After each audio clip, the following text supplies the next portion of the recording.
हरे कृष्णा दोस्तों आज हम लोग जानेंगे नाभि चिकित्सा के ऊपर।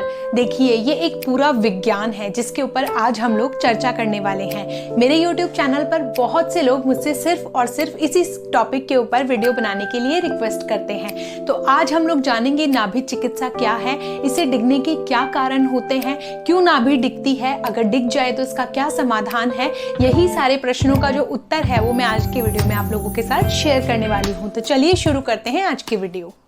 दोस्तों, नाभि जो चिकित्सा है वो बहुत ही उन्नत विज्ञान है। हमारे शास्त्रों में इसका बहुत ही अच्छे से उल्लेख मिलता है आयुर्वेद के ग्रंथों में, जो कि सुश्रुत ऋषि के द्वारा, आचार्य वाग्भट ऋषि के द्वारा बताया गया है हमारे आयुर्वेद के पुराने से पुराने ग्रंथों में। अब देखिए, नाभि चिकित्सा को वैसे तो मॉडर्न साइंस बिल्कुल नहीं मानता, लेकिन आयुर्वेद के हिसाब से यदि नाभि गिरती है तो वो हमारे शरीर में पित्त को विकृत करती है। मतलब पित्त जनित जो रोग है वो हमारे शरीर में बहुत ज़्यादा होने लगते हैं। अब नाभि गिरती है, वो क्यों गिरती है, क्या प्रॉब्लम हो जाती है हमारे शरीर में उसके वजह से, तो वो हम जानते हैं। नाभि की पहले महत्वता को जान लेते हैं। देखिए, जब एक शिशु होता है अपनी माता के गर्भ में 9 महीने के लिए, तो जो माता के गर्भ में उसका पोषण हो रहा होता है वो हो रहा होता है एक फूड पाइपलाइन के थ्रू। मतलब जो एक गर्भ नाल है वो एक तरीके से उसकी फूड पाइपलाइन का काम करती है। उसी वजह से बच्चे को सारा जो खाना है, न्यूट्रिशन है, वो बनते हैं, वो जाते हैं उसके शरीर में, और उसके वजह से उसके शरीर में शरीर के अंगों का निर्माण होता है। उसके बाल बनते हैं, दांत बनते हैं, नाक बनती है, आँख बनते हैं, पैर, हाथ पैर सब बनते हैं। तो उसी के पोषण के थ्रू आप समझ सकते हैं कि बच्चे को कितना अधिक पोषण मिलता है कि 9 महीने में एक बच्चा बीज से लेकर एक बहुत बड़े शिशु में बदल जाता है। तो नाभि का जो महत्व है वो बहुत ज़्यादा है। अब समझते हैं हमारे शरीर में इसका क्या महत्व है। देखिए, आयुर्वेद के हिसाब से कहा गया है कि 72,000 नाड़ियों का एक जो केंद्र बिंदु है, अगर हम लोग समझ सकते हैं तो वो है हमारी नाभि। यदि हम नाभि का ख्याल अच्छे से रखते हैं, रोज उसमें देसी गाय का घी लगा कर रखते हैं, उसको चिकनाहट देते हैं, स्नेह देते हैं आयुर्वेद के हिसाब से, तो वो जो नाभि है उसका खिसकना, उसका जो पोषण हम हमारे शरीर को दे रहे थे पूरा, आपको अलग से कहीं पर अपने फेस पर क्रीम लगाने की जरूरत नहीं पड़ेगी, अपने बालों को पोषण देने की जरूरत नहीं पड़ेगी। वो जो एक बूंद आपने जो घी डाल रहे हैं अपनी नाभि में, 1 बूंद 2 बूंद जितना भी आप डाल रहे हैं, वो आपके पूरे शरीर को पोषित कर देगा, क्योंकि वहां पर सारी नाड़ियां आकर मिल रही है। वो 72,000 नाड़ियों का केंद्र बनता है। तो अगर आप उस केंद्र बिंदु का अच्छे से ध्यान रखते हैं, उसकी सफाई का ध्यान रखते हैं, तो आपकी नाभि बहुत ही सुरक्षित तरीके से आपके शरीर का ध्यान रखेगी। अब समझते हैं कि नाभि को डिगना क्या होता है, धरण बैठना क्या होता है। ये जो सारे बोले जाते हैं बेसिकली वो होती क्या है, क्योंकि मॉडर्न साइंस के हिसाब से तो ऐसा कुछ भी हमारे शरीर में नहीं होता है। अब हम लोग जानते हैं बेसिकली क्या होता है। आपने देखा होगा हमारे हृदय पर अगर आप लोग हाथ रखें राइट साइड में, तो आप जो लेफ्ट साइड में अगर आप अपने हृदय पर हाथ रखेंगे लेफ्ट साइड में, तो आपको एक धड़कन सुनाई देगी, जो धक धक हमारे शरीर में 24 आवर्स का उनका ड्यूटी है, वो धक धक करती रहेगी। सेम वही चीज़ आपको फील होगी अपनी नाभि के ऊपर हाथ रखने पर, बेली बटन के ऊपर हाथ रखने पर। अब बहुत लोगों को ये फील नहीं होता, किसी को होता है किसी को नहीं होता है, तो ट्राई करें वो चीज़। आप खाली पेट अगर आप देखेंगे तो नाभि बड़े अच्छे से आपको फील हो सकेगी, वो जो धड़कती हुई। अब अगर आपको वो चीज़ दिखती है तो समझ लीजिए सेंटर पॉइंट पे है, तो मतलब आप समझिए कि जो आपकी नाभि है वो एकदम सेंटर पे है, मतलब वो डिगी हुई नहीं है। अब कैसे जाने वो डिगी है या नहीं डिगी? अगर वो अपने स्थान से खिसक जाए दाईं साइड, बाईं साइड, या ऊपर या नीचे या आगे की ओर, उसे हम लोग नाभि का डिगना कहते हैं। अगर ये चीज़ बैलेंस नहीं रहती है, हमारी नाभि बैलेंस नहीं रहती है, तो हमारे शरीर में बहुत सी तकलीफें आ जाती है। जैसे कि आपको कमर दर्द रहने लग जाएगा, आपके शरीर का जो पोस्चर है वो बिगड़ जाएगा, आपको सीधे खड़े होने में तकलीफ होगी, बैठने में तकलीफ होगी, आपको हो सकता है पेट के निचले हिस्से में दर्द रहने लगे। जब भी आप खड़े रहेंगे तो आपको थोड़ा हैवी फील होता हो सकता है आप खाना खाएं उसके बाद में आपको लूज मोशंस हो सकते हैं, कब्ज की शिकायत भी हो सकती है बहुत लोगों को, क्योंकि ये डिपेंड करता है कि आपकी नाभि किस और डिगी है। उस चीज़ पे ये चीज़ डिपेंड करेगी कि वो चीज़ कहाँ पर डिगी है, उसके हिसाब से आपको ये सारी प्रॉब्लम्स फेस करने को मिलती है। कई लोगों को उल्टी आने जैसी तकलीफ हो सकती है, और लगातार लगातार पेट में दर्द बने रहना, ये सारी तकलीफ़ें आपको हो सकती है। और जो कमर है उसके निचले हिस्से में आपको दर्द रह सकता है, आपके बालों का टूटना लगातार आपको देखने को मिलता है, आपके फेस पर एक्ने दिख सकते हैं। बहुत सारी चीज़ें हैं जो नाभि के डिगने की समस्या के ऊपर होती है। अब हम लोग समझते हैं कि अगर नाभि डिग जाए, अब हम लोग घर बैठे पता कैसे लगाएं। सबसे ईजी तरीका तो मैंने आप लोगों को बता दिया वीडियो की शुरुआत में ही कि आप क्या करेंगे, आपको सिंपल फर्श पे लेट जाना है, फर्श पे ही इस कार्य को करना है। एक अच्छी सी चटाई बिछा लीजिए या फिर कोई पतला सा जो नॉर्मल मैट होती है उसे बिछा लीजिए। गद्दे पर या मतलब जो बेड होता है उस जगह इस प्रक्रिया को आपको नहीं करना है, क्योंकि वो उसका बैलेंस नहीं होता है गद्दे का, और आपकी नाभि डिगी हुई है किस और है, कितनी देर तक डिगी है, कितनी दूर तक डिगी है, वो आपको समझ नहीं आएगा। तो आपको क्या करना है, आप इस प्रक्रिया को खुद कर सकते हैं। मतलब आपको इस चीज़ में किसी की ज़रूरत नहीं पड़ेगी, लेकिन फिर भी आपको लगता है कि किसी की हेल्प लेनी चाहिए तो आप अपने किसी भी नियर वन की हेल्प ले सकते हैं जो आपके आसपास हो।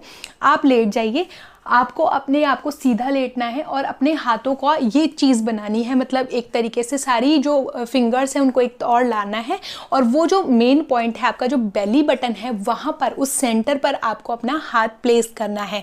उसके बाद में आपको चेक करना है कि जो आपकी बेली बटन है इसको हल्का सा आपको प्रेस करके रखना है, थोड़ा सा दबाव लगाना है। दबाव के बाद में आपको फील होगा कि आपकी जो नाभि है, अगर आप वो सेंटर में है तो आपको सेंटर में इस तरीके से धक धक होती नजर आएगी। लेकिन अगर वो चीज़ नहीं है तो आपको उस साइड में हाथ लगाने पे पता चलेगा, थोड़ा आपको पता चलेगा वो यहाँ पर नहीं है, तो आप फिर उस जगह ढूंढ सकते हैं, थोड़ी थोड़ी दूर चेक कर सकते हैं कि किस और है। ऊपर देख लें, नीचे देख लें, दाईं ओर, थोड़ी देर में आपको समझ में आने लगेगा कि वो बेसिकली कहाँ पर डिगी है। जब आप अपनी नाभि की पोजीशन का पता लगा लेते हैं तो अब बारी आती है उसको बैठाने की। अब क्या होता है, कई लोगों को ये चीज़ नहीं पता चलती इस प्रक्रिया के थ्रू भी कि आपको नाभि किस और डिगी है। हमें तो समझ में नहीं आया, हमें तो नहीं समझ में आया हमारे ऊपर, ठीक है। तो हम लोग दूसरी चीज़ के ऊपर चलते हैं कि वो लोग कैसे जान सकते हैं। यहाँ पर मैं आप लोगों को वही चीज़ आज बताने वाली हूँ जो आप खुद से खुद के लिए कर सकते हैं, क्योंकि हमेशा मैंने ये चीज़ नोट की है। मैंने जब भी नाभि से रिलेटेड वीडियो अपलोड की है आप लोगों के लिए, आप लोग बोलते हैं हमें समझ नहीं आया, हम खुद से कैसे करें, वो चीज़ आप बताओ।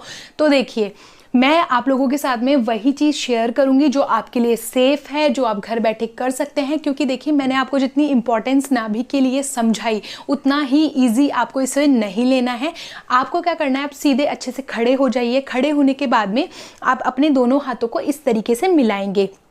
अब जब हम लोग दोनों हाथों को मिलाते हैं तो आपको स्क्रीन पर ये जो पिक्चर दिख रही है उस टाइप से जो लाइंस है ये आपको मिलती हुई नज़र आनी चाहिए।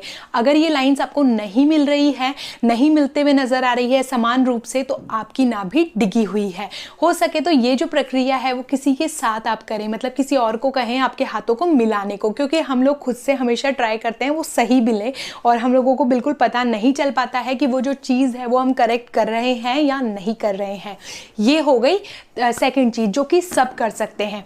दूसरी चीज़ होती है कि जिनकी नाभि डिगी होती है, जो उनके शोल्डर्स होते हैं वो कभी भी एक लाइन में, जो अलाइनमेंट होता है शोल्डर्स का, जिसे हम कार का अलाइनमेंट करवाते हैं और दोनों टायर्स में कंपेयर करते हैं कि दोनों सही से है ना, तो उसी तरीके से हमारे जो शोल्डर्स का अलाइनमेंट होता है वो एक ऊपर होगा एक नीचे होगा। हल्का सा आपको डिफरेंस मिलेगा, जैसे कि आप देखिए ये चीज़ आपको मिल सकती है या फिर ये चीज़ आपको मिल सकती है, कोई भी शेप आपको मिल सकती है आपके शोल्डर्स में, लेकिन ये जो दोनों शोल्डर हैं वो सिमिलर पोजीशन में आपको कभी नहीं मिलेंगे। तो ये होती है थर्ड चीज़, एक नाभि डिगी है या नहीं है उसे चेक करने की।